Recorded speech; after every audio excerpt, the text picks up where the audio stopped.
তো দেখো স্কুলে চলে এসেছি। তো চলো ভেতরে যাই।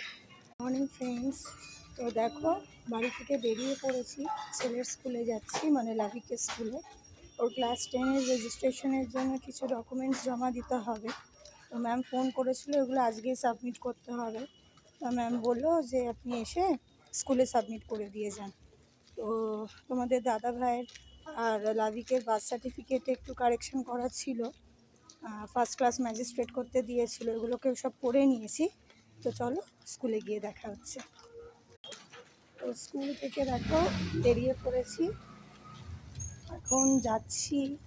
মায়ের পেনশনটা চালু হচ্ছে না, জানো তো, অনেক দিন হলো, 4-5 বছর হয়ে গেল। তো তোমাদেরকে তো বলা হয়নি, আমি কিন্তু এই স্কুলেরই স্টুডেন্ট।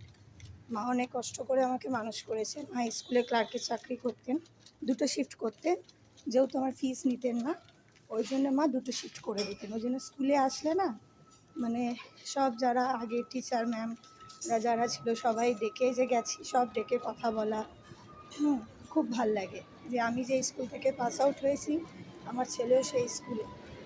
তো যাচ্ছি, মায়ের পেনশনের ব্যাপারে একটু জেরক্স করার আছে, ফর্ম ফিল আপ আছে, করে নিই, পরে দেখা হচ্ছে।